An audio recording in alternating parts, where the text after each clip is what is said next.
Well, today's featured source of news is CBS, and a vaunted and well-respected news network and news source, as we all know. One that's been with us for many, many years. Too many years. Yeah, it'd be nice if it went away forever. CBS, I have found to be one of perhaps the most friggin' communist sounding. You know what I mean? Just outright, just viciously, anti-conservative. I feel like they have a lot of college kids writing their articles, or fresh out of college. So either interns that are getting indoctrinated or freshly indoctrinated college kids. It's what it feels like. They can get anybody to write the article, and all they have to do is edit it. Yeah. It's those editors there going no, see, we're going to change this to this, you see. Change the title. We're going to change participants to insurrectionists, which happens to be their top story, needless to say. The January 6th committee members are... says House January 6th committee members will likely get security detail. Oh, my goodness. What could that be about, I wonder? I mean, are they afraid that they... I wonder if they'll have armed security, by the way. Yeah, I thought they weren't allowed to have guns or be around people with guns. America is a gun country, so they got to fucking deal with it. It's enough of that shit. I kind of feel the same way. Yeah, let's see if we have to sit through an ad here. I bet you we do. All right. We'll entertain through the ad. Yeah, it's always fun. We are hearing harrowing testimony from those who say that they were targeted by former President Trump and his supporters after the 2020 election. Targeted by Trump and his supporters. I love that.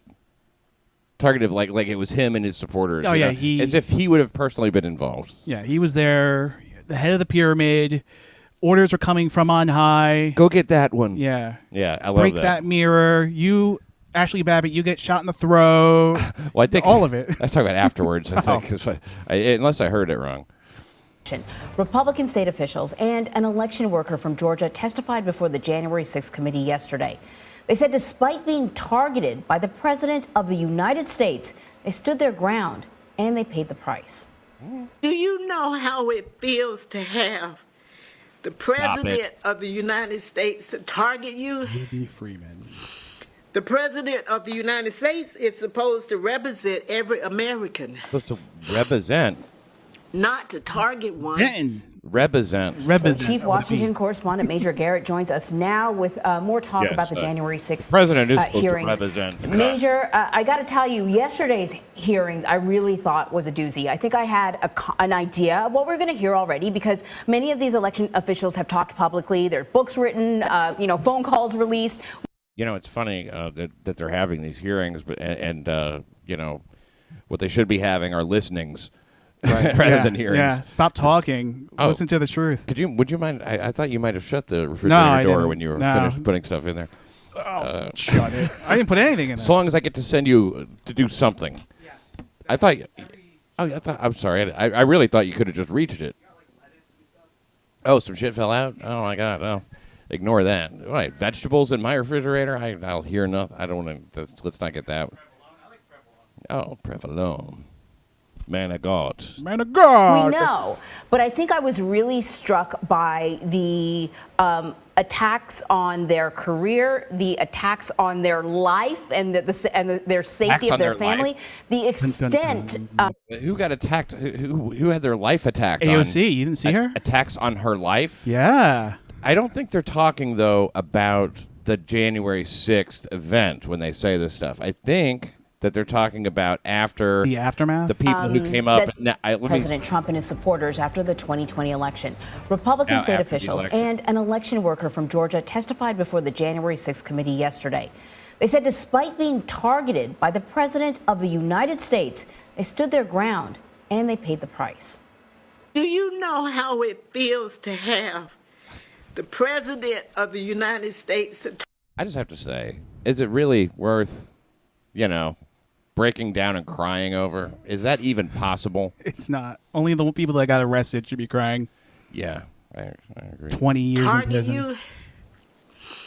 The President of the United States is supposed to represent every American, not to target one. Represent. So Chief Washington correspondent Major Garrett joins us now with more talk about the January 6th hearings.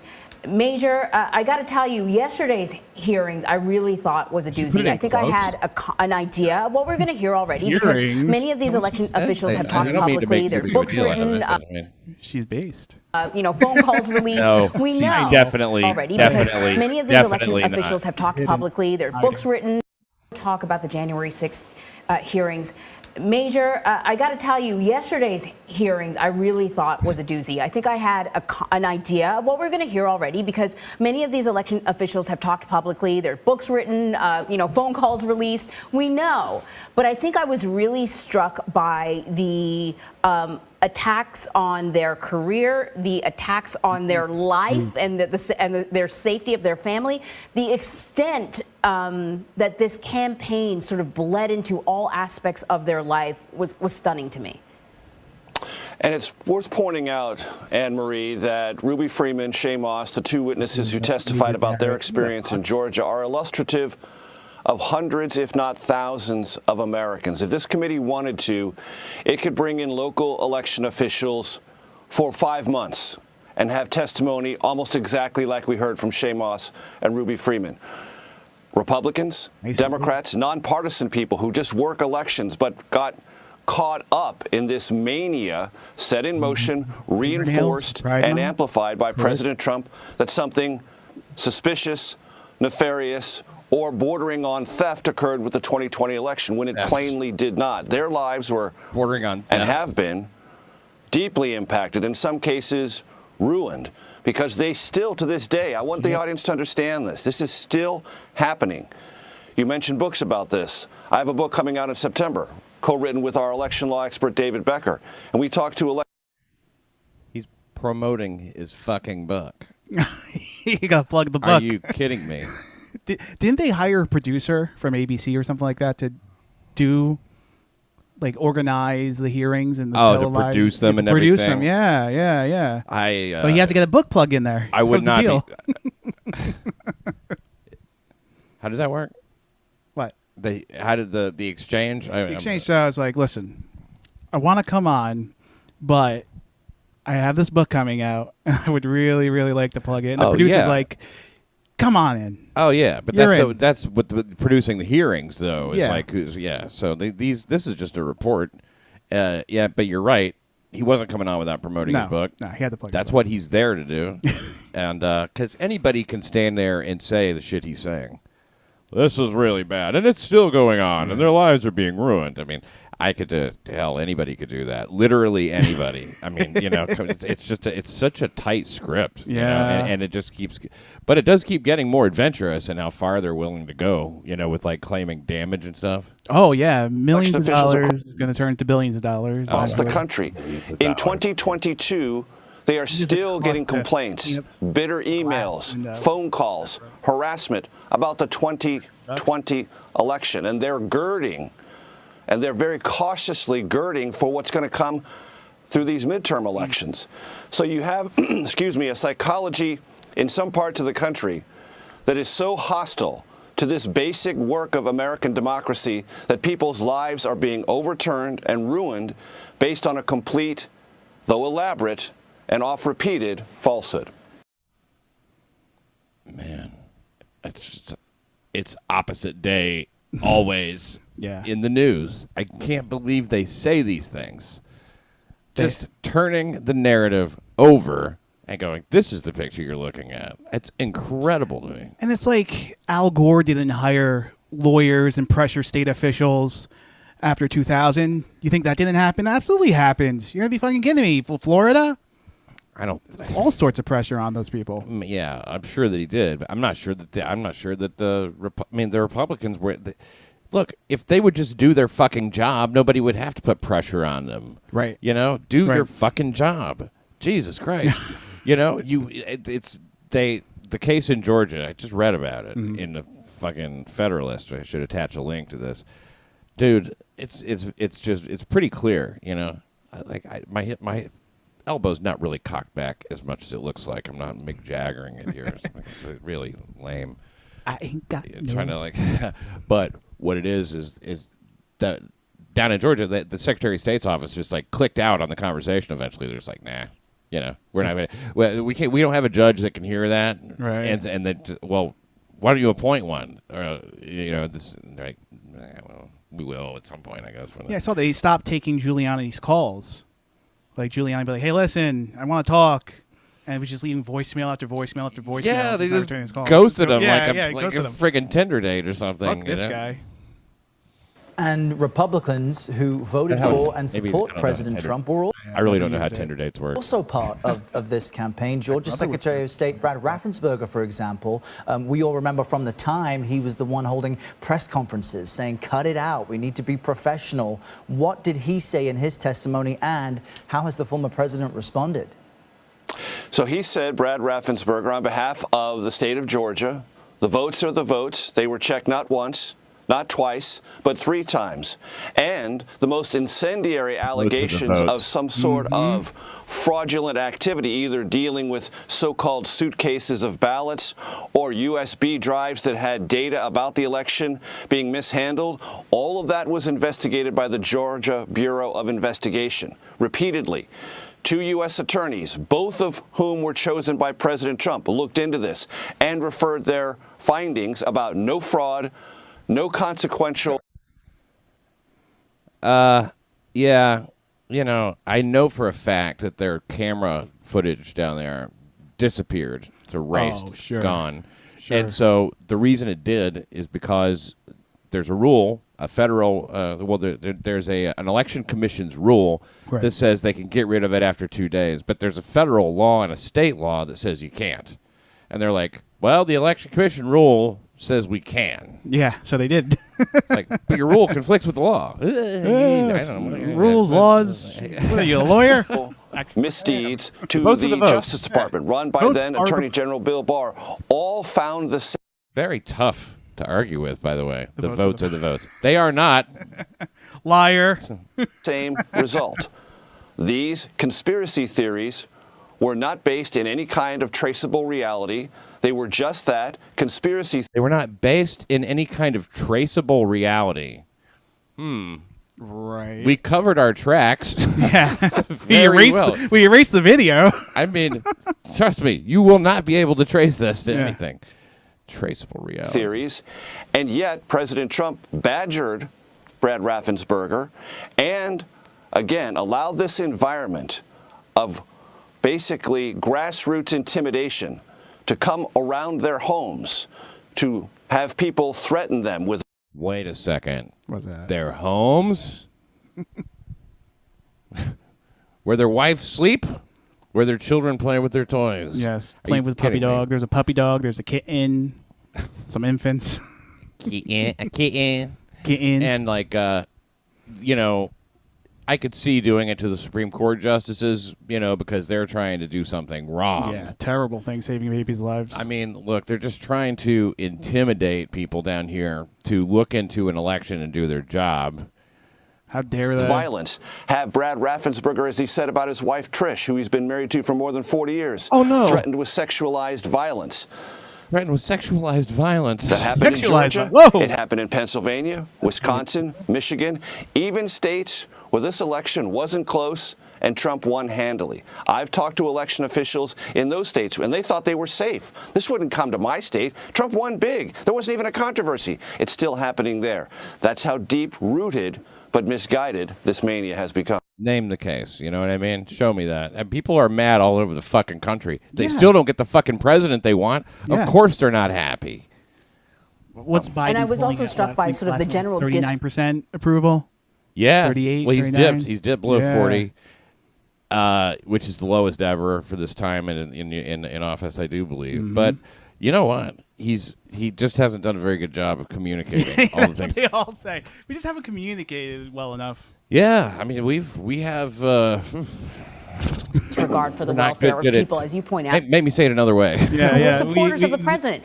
The entire media apparatus is on our side, but we're just not communicating it effectively. How is that? Yeah, we have all of everything at our disposal. Every media outlet and every newspaper, every fucking. And I think about those fake electors. So these are not elected officials, right? These are people that supported the president so much that they were willing to sort of go ahead with this scheme, plot, whatever.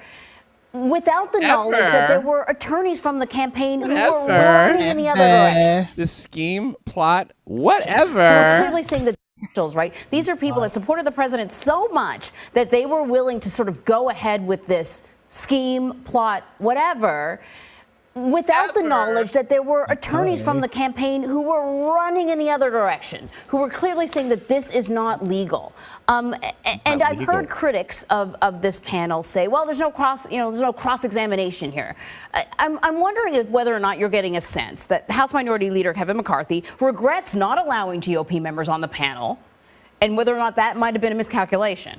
Wait a second. It was up to Mitch McConnell? I think it was... What? Wait, that's new. That doesn't seem true. Wait. So, go ahead. Wait. So the election count or redoing the count was up to Mitch McConnell's, which the Senate. No. The 1-6 committee commission or whatever. Yeah. She's claiming that Mitch McConnell made the decision not to allow Republicans on it. I think. Okay, interesting. And that was clearly a Nancy Pelosi thing. But I thought it was bipartisan. Well, I mean, yeah, I know. They're admitting it finally. Kitzinger and what's her name? Cheney. You're getting a sense that House Minority Let's hear what he says. Leader Kevin McCarthy regrets not allowing GOP members on the panel, and whether or not that might have been a miscalculation. Surely she's not well, saying he certainly. this. And I think about those fake electors. So these are not elected officials, right? These are people that supported the president so much that they were willing to sort of go ahead with this scheme, plot, whatever, without the knowledge that there were attorneys from the campaign who were running in the other direction, who were clearly saying that this is not legal. And I've heard critics of this panel say, well, there's no cross-examination here. I'm wondering if whether or not you're getting a sense that House Minority Leader Kevin McCarthy regrets not allowing GOP members on the panel, and whether or not that might have been a miscalculation.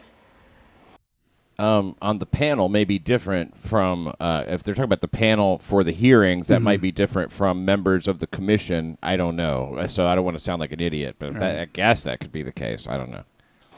Well, he's certainly getting some criticism from former President Trump about that. But I want to remind the audience, and I know I remind the audience of this every chance I get, but it's an important point. You got to get that. There was bipartisan legislation to create a national commission into the January 6th attack.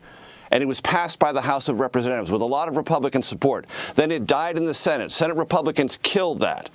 Do you know what the termination date of the report of that bipartisan National Commission was supposed to have been? December 31st, 2021. It would be all over by now. If Republicans really wanted to have the ability to have a fully bipartisan committee with equal budgets and equal authority to grant and issue subpoenas, they had it, and they killed it themselves. And then Kevin McCarthy, as you said, pulled. Can't help but think we're not being told everything about that. I don't follow congressional politics as closely as I should. Yeah. But I just don't think that we have all the information about that. Absolutely. We never do. They had their chance and they said no. I just don't think Republicans off this. But what's the cross-examination of Rusty Bowers? Did you support President Trump? Oh, yes. Would you support him again? Oh, yes. Bullshit. But you wouldn't violate your oath. No, sir, I would not. You wouldn't violate the Constitution. No, sir, I wouldn't. Well, what about the bamboo ballots in Arizona? They didn't exist. What about the misuse of Sharpies to get fraudulent votes? That never happened. I mean, what is the line of cross-examination? There isn't anyone. And if there were, Republicans would be staging counter press conferences either before and after each hearing, and they aren't. I don't think that they would, necessarily be doing that. Staging before and after press conferences to clear up the facts. Nobody's watching it, frankly. So the ratings are down. So if you've got this great, crazy, fucking wildly well-produced, I think there's car chases and helicopters and stuff in this thing. Like all sorts of stuff. Really trying to make you look at it, and then you have at the beginning and the end, this guy's going, okay. They're just talking. It's like a John Wick this movie. Committee, it's like it's different, right? They're just talking. Who gives a shit? Yeah. So this is the part you skip. Get back to the explosions. And besides that, when you have those type of things that nobody's watching, why attract attention? Because they don't have a case, not on the fundamentals of what happened in the 2020 election. So Wait, are we talking about the election or the? Maybe the panel is on the election or something. I don't know, but I thought these were the hearings. This is the hearings on the fucking committee members here. I don't know what the hell's going on. I guess they're talking about protecting the electors or something, or that they were all like fucked with, and then they're saying also.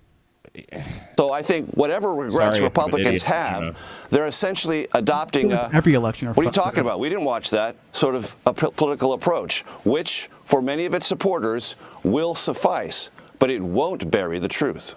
What? I didn't. All right, Major Garrett joining us from. He just kind of admitted, Washington. Thanks very much. What happened in the 2020 election?